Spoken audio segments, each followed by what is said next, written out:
Hi friends, welcome to Homegrown Florida. I'm Patrina, and are you struggling with low yields in your vegetable garden? Well, today we're going to be talking all about how to improve your plant's yield by getting the proper amount of sun. Getting the right amount of sun is crucial for the growth and health of your plants, and it can make a huge difference in the size and the quality of your harvest. So let's get right into it.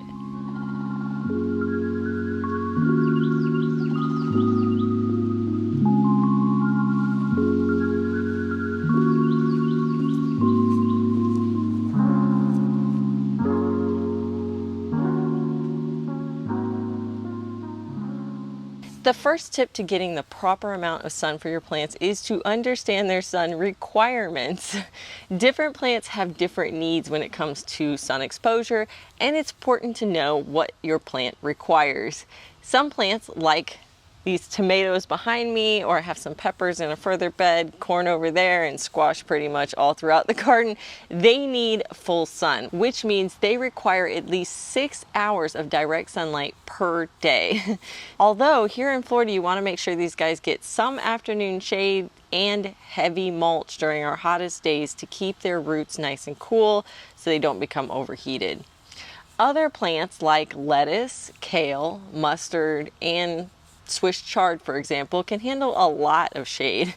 So they only need about 4 hours of direct sun, preferably morning sun each day.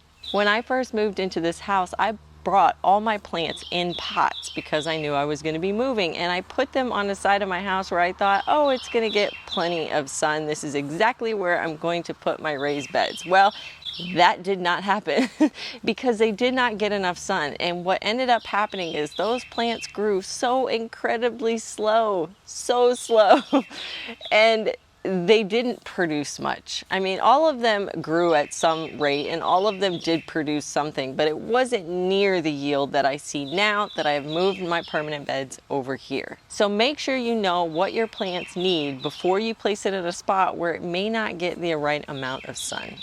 That leads right into our second tip, which is to place your plants in the right spot. Once you know what your plant needs in terms of sun exposure, you can then find the right spot in your yard to place it. If your plants need full sun, make sure you place it in a spot that gets plenty of direct sunlight for the first half of the day. The morning sun is always easier on the plants because they have had some cool weather all night long, and then the morning sun provides the light they need without all that excessive heat. And here in Florida, all plants could use some protection from afternoon heat of the day. So if you can get some shade for the plants starting around 2 or 3 p.m., they will really thrive. I'm very lucky that the spot that I picked to finally place my permanent beds, there is a line of trees to the southwest of my beds, which is perfect because that line of trees stops the sun, or the afternoon sun, from beaming down on my plants after about 3 o'clock in the afternoon, which is perfect. The next tip is all about getting that shade for your plant in the afternoon. There are a lot of ways to create shade. You can use your house, or maybe a fence, or if you have another structure like a shed on your property, those can all provide shade. The east side of your yard is going to be your best bet.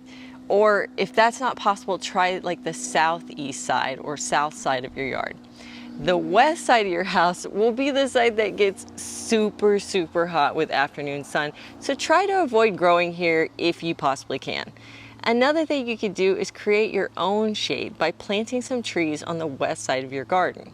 Fruit trees really love full sun, and I mean full afternoon sun. That's actually where I place my fruit trees, are on the west side of my property. So they can handle that all day sun, and they can provide shade to your plants that are on the east side of them, especially as they get bigger. If you don't have room for trees, you could try some shrub-like plants. There's a great native plant that grows super well here and super fast. And this little guy right here is called a firebush. It is a Florida native perennial that, while it looks small right here, within a year this thing is going to get huge. Not only will it provide great shade, but it's going to bring in some really cool pollinators. Another cool thing about the firebush is you can prune them to whatever shape you like, but the taller you can allow them to get, the better shade they'll be providing to your plants. Another option is shade cloth. Now this one is not my favorite, but it does have its benefits. My biggest problem with shade cloth is the fact that you have to put it up and pull it down throughout the year. Normally shade cloth is used during our hottest months, which just so happens to be our hurricane season. So you may have to take it down when there's a storm that's approaching. This is way too much hassle for me, but it does do a good job.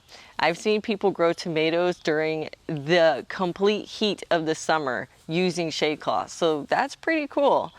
Also, as an added bonus, it does help block some of the daily rains, so you're probably not going to be dealing with as much fungal issues, especially with things like tomato plants. If you are finding value with this video, make sure to head down and hit that like button below. The next tip might seem a little bit obvious, but it is to continue to monitor your sun exposure as your plants grow. This sounds pretty straightforward, but as the seasons change, the sun gets very different. So summer, the sun tends to be higher in the sky and very, very intense. But in winter, the sun doesn't get as high. It skirts along the edge of the sky, as well as having the shortest number of light during the day. So during winter, we have something called the winter solstice. The winter solstice just means that it is the shortest day of the year in terms of daylight. So here in Florida, I think that tends to be somewhere around 9 to 9.5 hours of daylight. Whereas during the summer, our summer solstice is the longest day length of the year. And so that usually has around 12, maybe 13 hours of daylight. Now in Florida, that is not a huge difference, but there's other parts of the country where that difference is quite great. Thinking of our friends in Alaska, where they can have maybe, 6 hours of daylight during the winter, and then during the summer, they can have like 20 hours of daylight. It's crazy.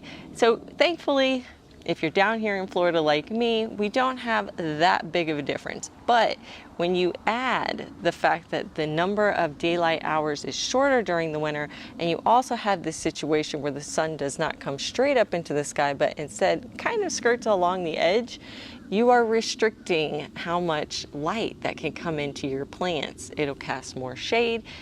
Other structures are going to cast more shade, and then the shorter amount of daylight hours is all going to impact your plant growth. So if you have a great spot for summer, this may not be the best spot for winter.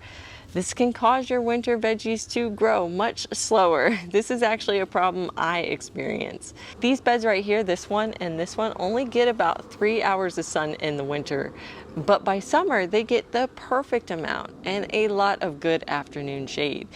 This is just something I've adjusted to, knowing that some of my plants in these beds, especially during the winter, are just going to take longer. So make sure you monitor your plant's sun exposure regularly to ensure it's getting the right amount. It's best to watch your seasons for a full year before you decide to put a permanent garden in. Use containers during that time and start planting some of those trees and bushes that we talked about, so that way you can get a jump start on when you are ready to plant a permanent garden. If you have been struggling with your garden yield, check out this video next to see if you are fertilizing enough. Thanks for spending time with me in the garden today, friends. Happy gardening, guys.